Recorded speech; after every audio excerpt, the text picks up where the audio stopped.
Thank you for joining us today. We have a sign-in link, if you don't mind.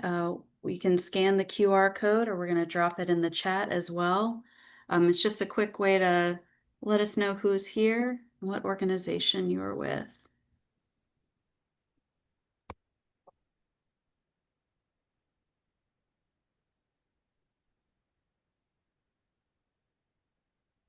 Adia, do you want me to put it in the chat? I believe I dropped it in there. It's Let me know there. if you guys can't see it. Thank you. If you all can see the forms link in the chat, would you give us a thumbs up? Or if we need to resend it, just let us know. Thumbs up. Okay. Awesome. All right, we're going to get started in a few more minutes, closer to 10:05. So if you need to grab coffee, do anything to take care of yourself, we're looking forward to the next 2 hours together visioning. And so we'll kick this off in a few minutes.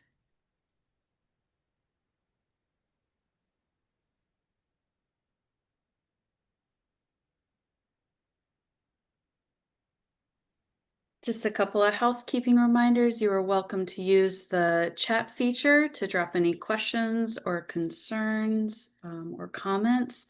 We will be keeping our eye on that. There's also the react button if you'd like to throw an emoji out there for folks to see how you're feeling with everything. We do ask that you stay muted unless you're talking, just to avoid any background noise. But we do also want to encourage dialogue and participation. So we invite you to have your camera on, especially when we break into groups, but do so as you feel comfortable. And you're also able to use the raise hand feature of the Zoom room if you'd like to speak while somebody else is speaking.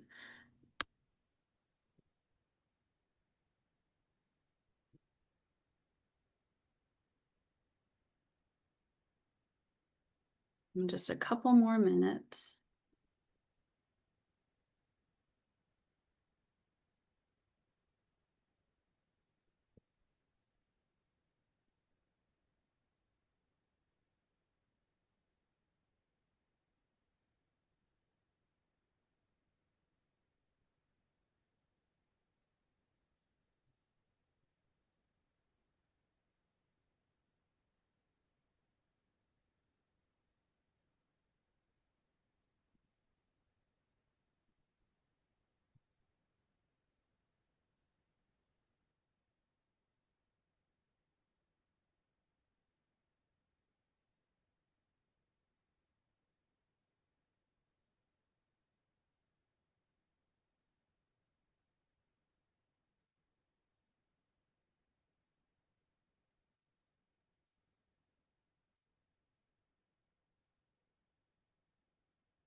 All right, noting the time is 10:05. Thanks again, everybody, for joining. Please don't forget to sign in if you haven't already. And I'm going to go ahead and pass it over to LPHI's Executive Director, Shalina Davis, to kick us off. Thanks so much, Sarah. And good morning, everyone. I'm Shalina Davis with the Louisiana Public Health Institute. And I just want to thank all of you for accepting our invitation to be a part of today's visioning workshop. This is a key step in kickstarting our larger conversation around the transforming landscape of public health. I know we have a wide range of partners and organizations represented on today's call, and I'd like for you all to first introduce yourselves in the chat. If you could please add your name, your organization, and one thing you hope to walk away from with today's workshop, that would be great. And if you can do that in the chat right now, that would be awesome. So while you are doing that, I'll share a little bit more about why we're here today and what we hope to accomplish. This workshop is made possible through a capacity building initiative with the Robert Wood Johnson Foundation.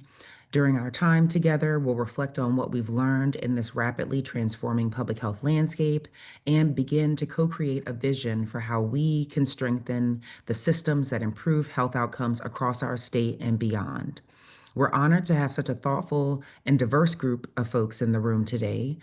Some of the sectors of public health and other allied disciplines that are represented here today include policy reform organizations, state and municipal government representatives, federally qualified health centers, universities, and educational settings, national health organizations, economic development organizations, health educators, medical providers, domestic violence and sexual abuse support providers, Black health and wellness professionals, data management organizations, and community engagement strategists. So a lot of folks from across many sectors are represented today.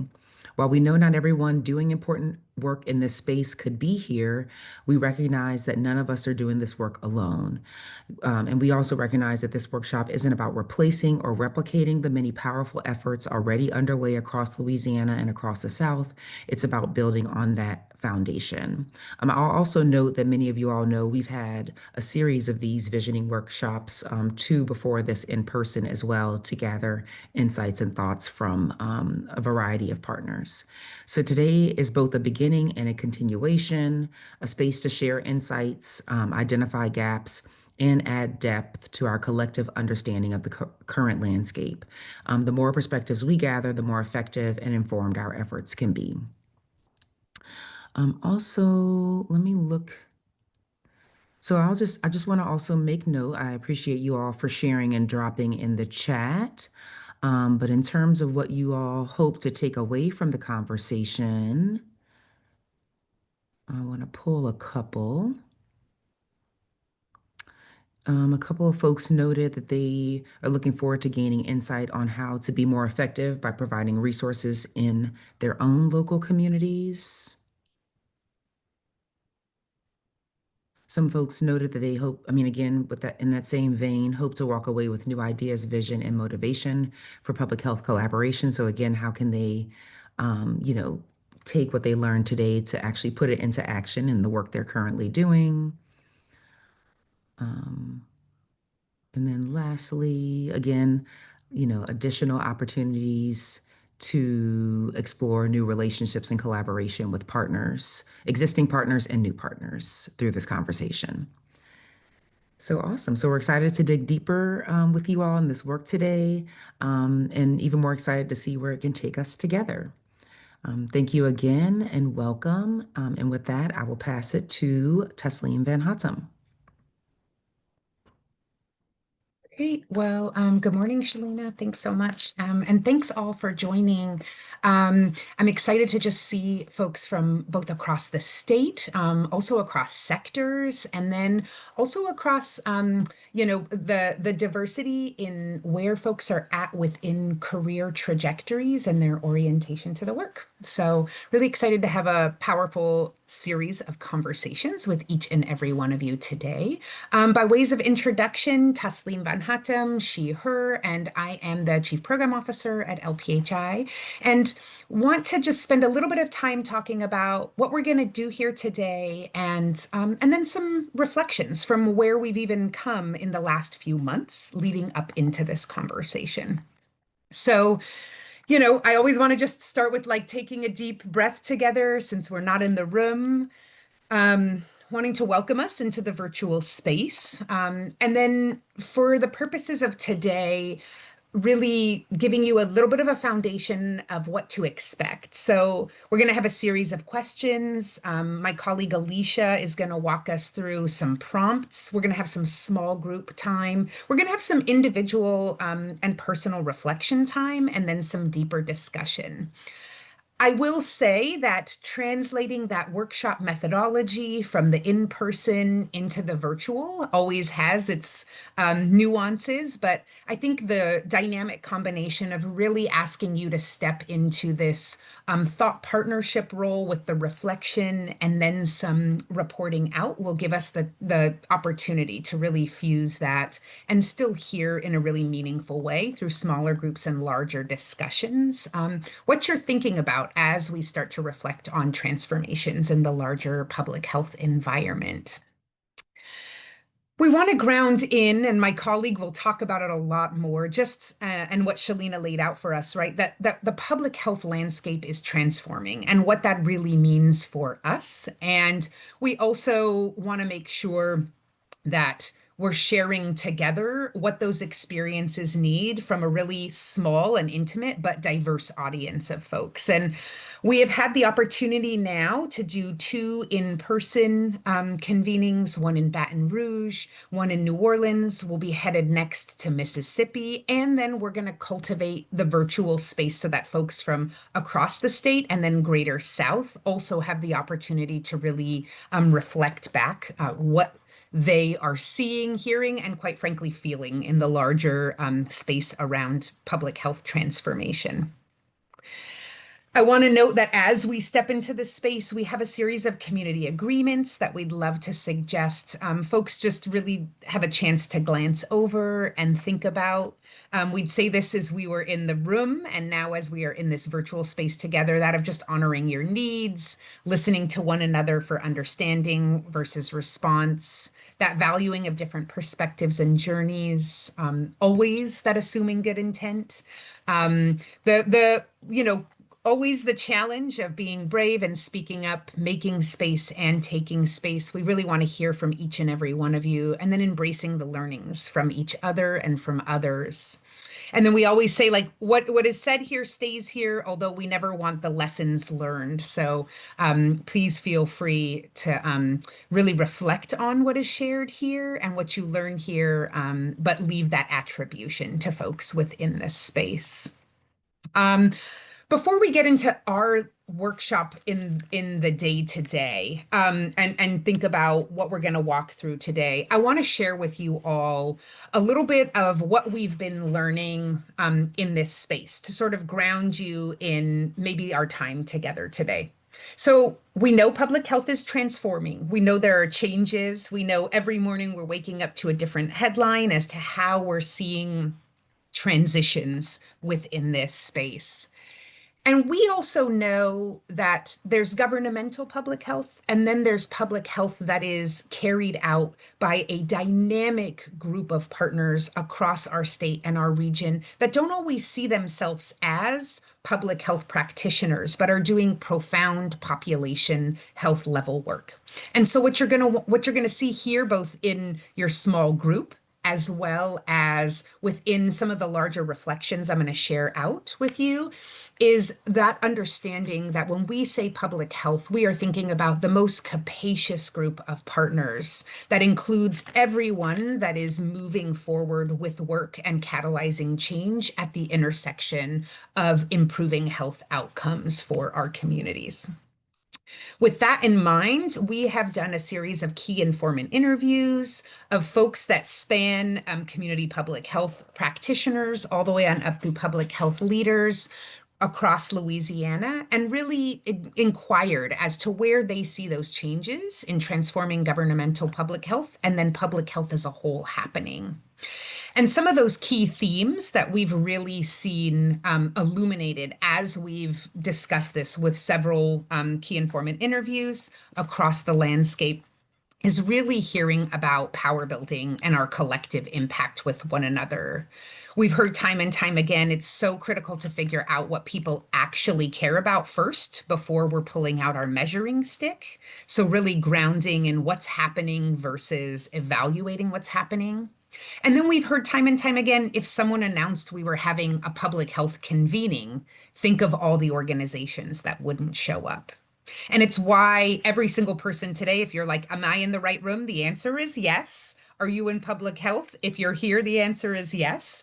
And why we've also really made sure that we're not calling this a public health convening, but rather a visioning workshop so that each and every person, if they are working towards greater health outcomes, really is clear that they are welcome in this space, regardless of whether they would label themselves as a public health organization. So we really want to focus on where there's opportunities to build relationship versus the labeling of a public health convening.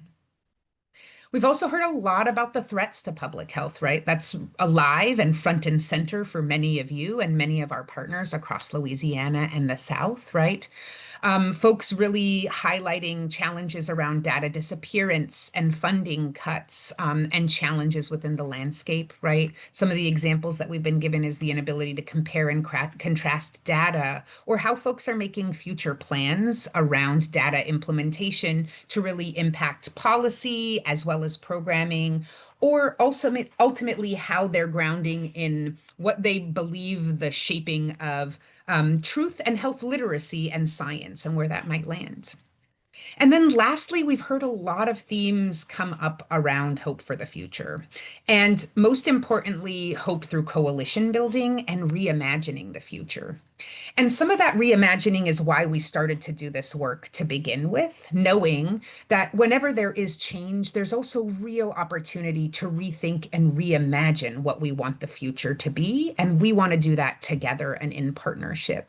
So, folks have said what's giving them hope is a lot of coalitions of people having different conversations with one another now, particularly people that have been disproportionately affected and marginalized and who have been doing this work for a really long time and doing this work, whether they have labeled it as public health or not. So that gives you a little bit of a grounding of some of the conversations that we've heard. Now, we have kept the first two of these conversations rather intimate because, again, we could do a 100-person public health convening, or we could start really thinking about how folks across a diversity of sectors are really starting to understand their role within public health and then reimagining it together. So together today, we'll continue to really explore those themes. We'll hold that all together as we step into some small small groups and some report outs. And then, we'll think about that, those contemplations around the future of public health in the context of both your work, your community, and then our shared co-creation of the next steps of public health in our world together. So I want to thank you for joining. I want to thank you. I know folks might have to come in and out, any and all parts of the way that you show up and bring your thought leadership and power, as well as hope for the future, into the room together is deeply appreciated. And with that, I'm going to turn it over to my colleague Alicia to maybe get us kick-started on some of the key aspects and the first questions. Awesome. Thank you, Taslim, and thank you, Shalina, for setting the stage. This will truly be a dialogue. Our hope for today is that we all get to share and talk. And so we're interested and excited to really facilitate the dialogue, but our goal was that we hear from you all. And so shortly, we're going to break off into our first breakout session. And so we've offered in this space some time to reflect and journal. In our day-to-day lives, oftentimes we're moving and we don't get a chance to just sit and be still and really think about what does the future look like for us. And so we wanted to build that in intentionally into this meeting space. And so when you break out into your rooms, you'll be paired with one of our facilitators as well as an LPHI note taker. So I want you to know who's all in the room with you. And then you'll have an opportunity to silently journal the reflection questions we have, and then we're going to open up the floor for small group dialogue, and then we'll bring everyone back for a large group discussion. And so the questions that we'll be going through is, what does public health transformation mean to you right now? What are the core pieces of public health from your perspective? What needs to be preserved and destroyed? Or destroyed. And so you'll talk about that further in your groups. And so now I'd like to invite my colleagues to go ahead and break us out into our rooms, and we will meet you there, and excited to converse with you all. Hop back on. So I hope that your conversations were really robust and there was a lot of learning going on. And so now we want to offer this opportunity for all of us to share what you talked about in your small groups. And so I'd like to invite you all to come off of mute and share with us, what are some key takeaways from your conversation that you just had? You can also feel free to jot down notes in the chat if that is more convenient for you.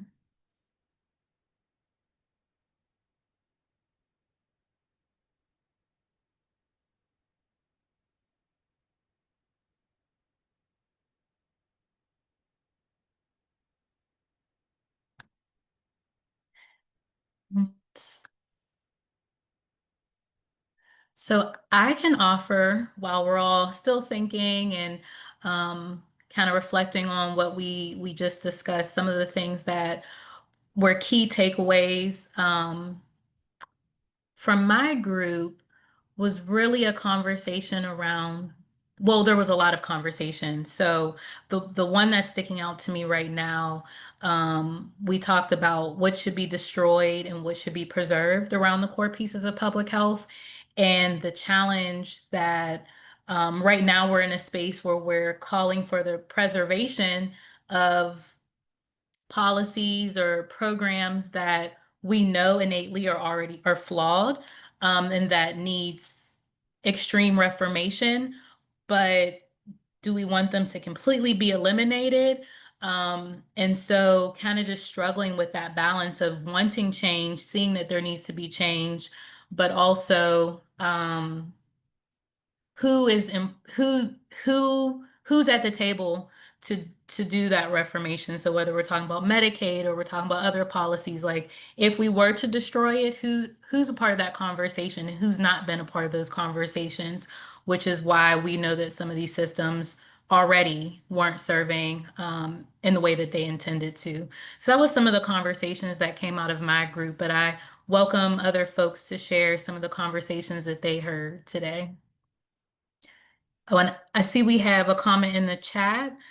Using public health storytelling, quantitative data research as public health is transforming. Would you like to share more about what you added in the chat? Yes, and I also want to invite my group members to lean in. But Okay. I think all of us sort of talked about the value of storytelling, and we know that data right now is very precious. But there are independent organizations like LPHI, and then there are researchers also that are part of that solution to preserving data, but also using the new data that will come out, and investing that in as we start to reimagine what public health can become. But the storytelling piece in terms of collecting the stories of public health sort of at a higher level, but then the local lifting up opportunities for individual stories about why people benefit or how public people have benefited from public health in their lives. I think that's an opportunity for public health across the board, particularly as we engage with local communities. Thank you for sharing.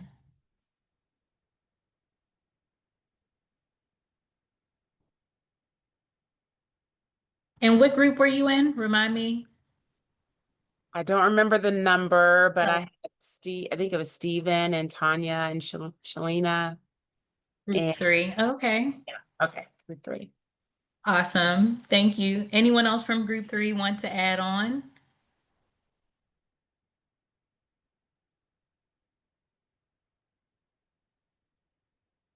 I would like to uplift what a member shared. I won't say the person unless they want to speak, but just kind of adding to what Tanae already shared about storytelling. I know it was also brought up, and it came up many times, like the importance of engaging elected officials in the storytelling and ensuring they have the accurate information, because we know that they are responsible for creating the policies or regulations that actually may facilitate or hinder public health. So the importance of really connecting to elected officials as a trusted voice will be important, and giving them information that is, based in the evidence that they can share and use to inform their policymaking decisions was brought up in our group as well. Thanks, Shalina.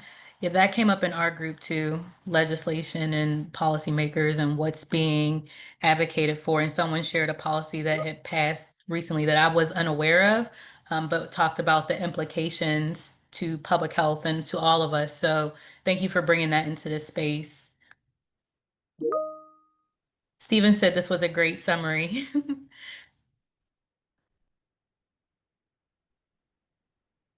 Um, I would invite Ashley and Carla and Marina to jump in, but we had some really interesting conversations about where policy doesn't meet the needs, and we have community members stepping up, especially in the wake of COVID, seeing, what was possible and what capacity we could reach when the need presents itself. And then from there, we also talked about, to tie back to the storytelling, the stigma surrounding use of Medicaid, the stigma surrounding, I'm losing my train of thought now, guys. Sorry. But we had some really interesting conversations about how the storytelling part is so important in terms of affecting change and behavior and policy. So, if anyone wanted to add, really wonderful stuff.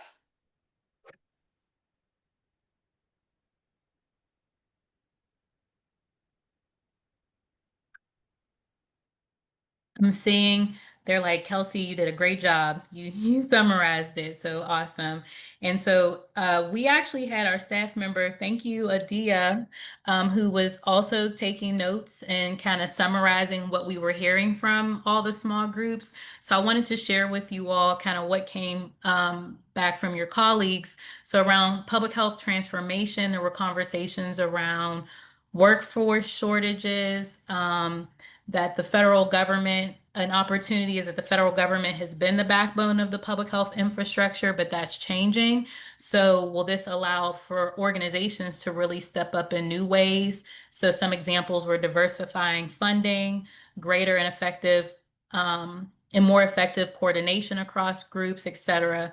And so it sounds like you all had really had an opportunity to start thinking about those layers and thinking about what does public health mean to us today, but also thinking about, well, what does the future look like and what control do we have? I know right now it feels like we don't have any control because things are changing around us, but that's the purpose, to cause chaos. But we know that there are things within our control. And so that really brings us to the next breakout session, which is continuing to have a conversation, but really look into the future. What do we envision for our public health community? What do we, and how do we approach this in a way that's equitable and it's sustaining?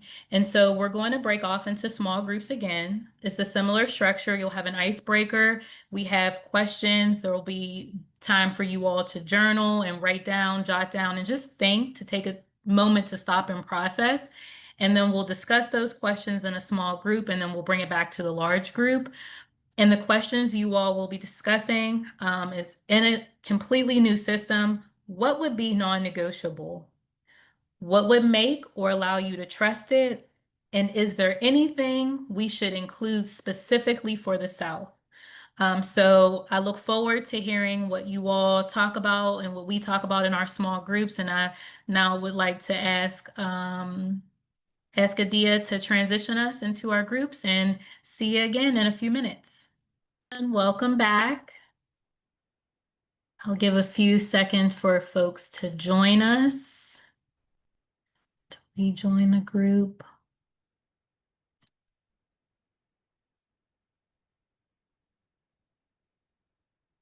All right, looks like we have everyone is back in the room. All right, so for the next portion of our agenda, this is a time for us to hear collectively what you all discussed and what is stuck out to you in your small group discussion. So similar to last time, I invite you all to come off of mute and share a thought, a reflection, or feel free to put it in the chat.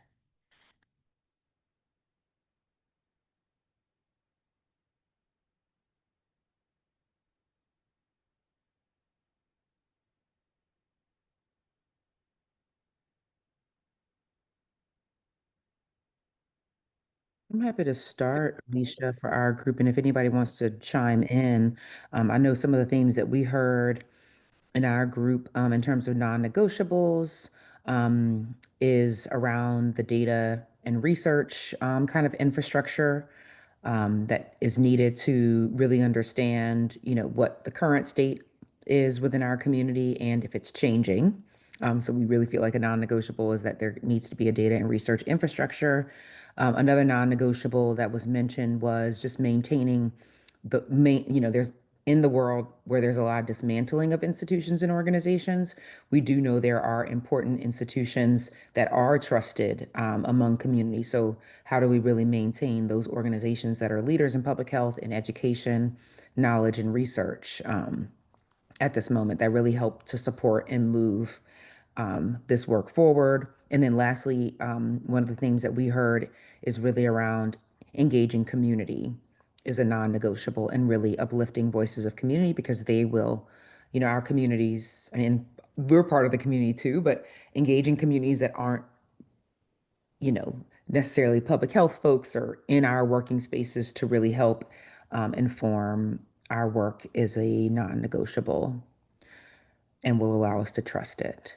But I'll open it up to see if anybody else from our group has anything to add.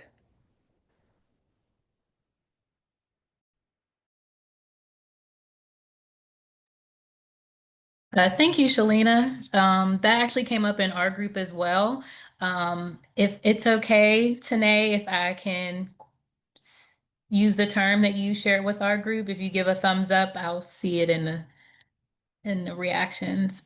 Yes, you can feel free, dive in. Awesome. So I'm only going to say the term and then I'll invite you to explain it in your own words. But we talked about lived experience of folks and what that means for creating policies and programs and being really instrumental in the legislative process. Tanae, do you want to add anything more? Yeah, I purposely use the term lived experience as opposed to diversity. Because one, I think the term can be polarizing, and I think sometimes it's not as intentional as it once was.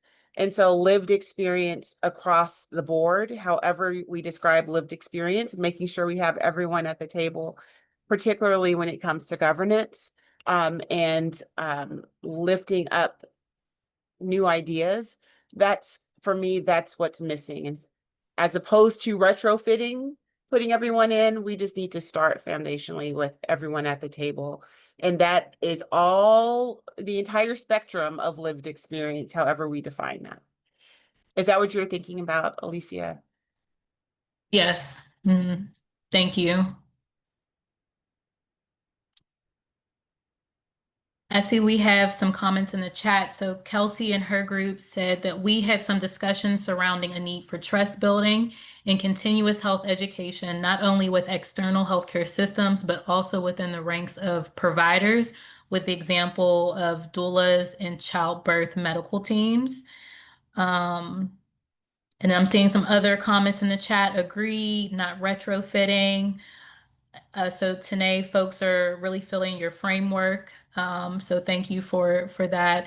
And Kelsey, I'd like to invite you to share more about what your team talked about, specifically around trust building, health education, but as it results to maternal and child health outcomes. Yeah, I'm happy to, but I also want to make sure that Annette has an opportunity to speak too. Ah, She is our resident yes, doula who yes.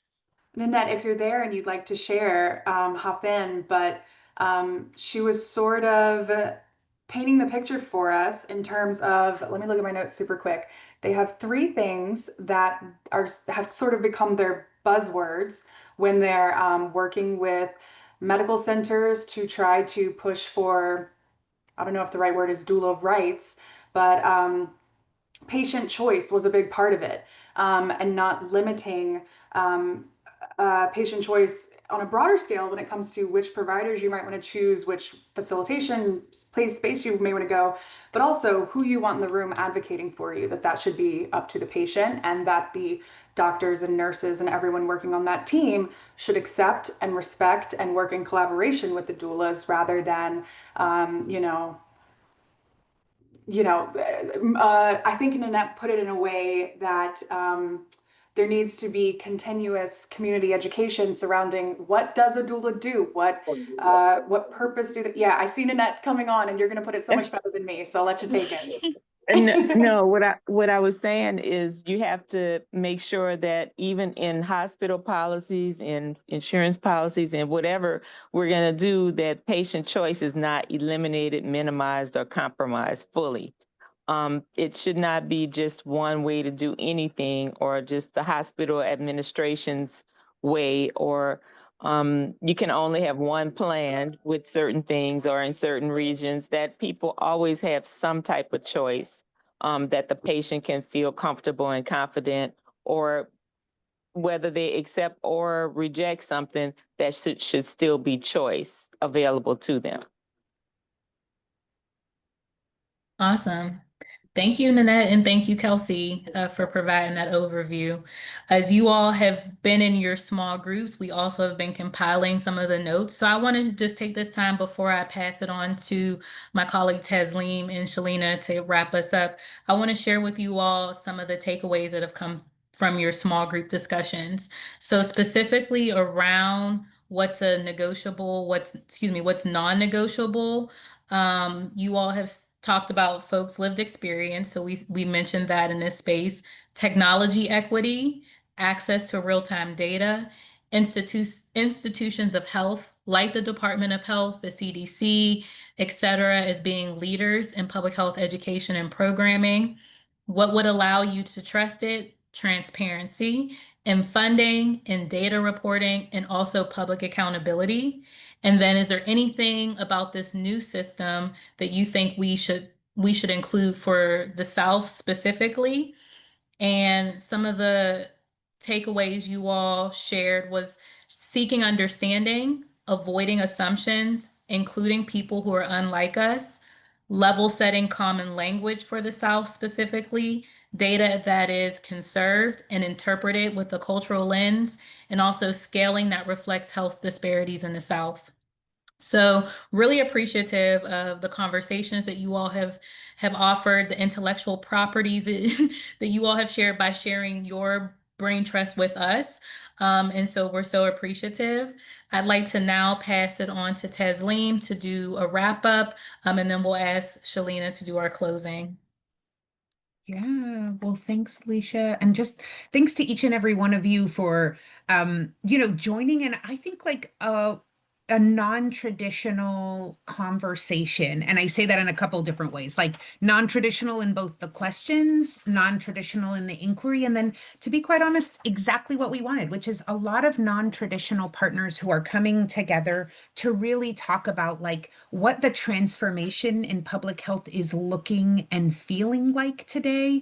And then also like where are there genuine opportunities, both I would say genuine critical necessities for the future and then genuine opportunities for the future too, as we recreate this. The spaces I was in with each and every one of you were so powerful in talking about both what you're seeing in terms of the passion that folks continue to bring to public health equity, whether it's there or not there, and how we're really seeing that bubble up. And then really like what the future will look like. There are some things that stand out as really, really clear for me, right? When folks really talked about where we move next and what they have to see differently is just that piece around transformation, around stigma and shame, the false frames that have existed for a long time around who needs help, why they need help, and when they need help. That we ultimately need a really transformed future that isn't just about preserving what exists, but we talked a lot about preserving the mentality that has come up in the last 4 years with COVID, that we can change, that we have to change, that we can pivot quickly and be really rooted in community, and that mentality that everything is possible, right? And that we saw that so reflected in both the harsh and really amazing things that happened with the COVID response. And then lastly, before I even just sort of tell you a little bit about LPHI's next steps and then turn it over to Shalina, what was probably the most powerful piece was that last section on trust. And I think it was like really important because we talked about like what would bring trust, that transparency, the money, transparency with money, people starting to disclose real cost of care, right? The literal things about, I want to know how much profit you're making off of people, and I want to know what the real cost of my care is. And all of these things, right? I want leadership to reflect the community, things that are really, really evident. But then I was really, transformed with the last comment that Nanette made, which was, I'm not actually that into, or, paraphrasing, right? Like, it's not about what I would need to trust this moving forward. It's that they need to trust me. And that, quite frankly, was the best way that I could have really closed out today, right? It's that notion of like, it's not how much we need to necessarily be trusting the systems, but that the systems need to be trusting the people and the community. And that was like one of the most important things. So I thank Nanette for almost just like completely giving me a full head spin and shift right as we ended, with a lot of gratitude for that reframing on trust. Today was like that moment of like a lot of philosophical contemplations, and we really thank you for that. And I say that because we've had all these key informant interviews. We've had 2 other sessions in person. We're going to have this session today virtually, and then we're going to move into sessions across other communities in the South, particularly Mississippi and Alabama, ideally to really think about how folks in our neighboring states, and we say that because like what we want for our neighbors is what we also want for ourselves, and really thinking about how they are living public health changes as well.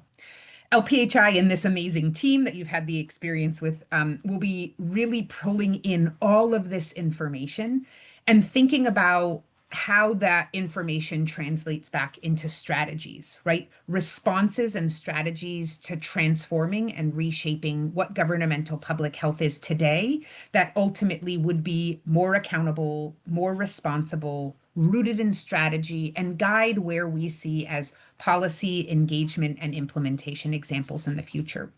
So that's the first step. We're going to take all this incredible brain power and amazing intellectual property and thought partnership. We're going to translate that into themes and strategies. And we're going to go ahead and share that back out to you. We're going to ask you, what do you think about this? What do you think about the strategies that are being attached to this, right? What is that piece around what Nanette has so powerfully said? It's not about me trusting you, it's about you trusting me. And how does that translate then back to suggested actions to governmental public health and other public health partners? So within the next few months, we will compile all that. We'll get it back out to you. We'll ask you for your thoughts and ways that you both see yourself and don't see yourself in that. And then we will also use that to guide larger scale implementation, programming, and accountability activities for the future. We're going to keep you involved along the way. We'll likely have a sharing out in this same space of those findings, and then really hopefully use your thoughts and really your brilliance to help us shape where those strategies for the future live. If you don't hear from us, ping us, but you will. And we also are wanting to be deeply accountable to the fact that we have cultivated so much information from communities across our state and then the greater South, and we will get back to you. So I want to just thank each and every one of you for showing up. I know as your whole selves in small groups, taking care of yourself and also really sharing so much of your wisdom, brilliance, and light with us. And then I'll turn it over to Shalina to just maybe give us a closing, and then we can have a beautiful Friday and weekend. Go ahead, Shalina. Thanks so much, Taslim. I mean, you did a great job summing up everything, so I'm not going to repeat that, but I do want to give gratitude and thanks to the entire team that really made this happen. I know we have Adia, Kelsey, Mignon, Sarah, Alicia, Taslim. So, kudos to them for organizing this amazing session. And I also want to give kudos and gratitude to all of you for all of your thoughtful engagement. I know the team wants me to share also. I know Adia is going to be dropping in the chat an evaluation survey. We would love for you to complete that survey just to kind of share with us your experience of today, what things worked well, what things didn't work well, and give us some feedback. So please go ahead and share that. And without further ado, thank you you all so much, and you all have a great rest of your day and weekend. Bye-bye. Bye. Bye. Thank you.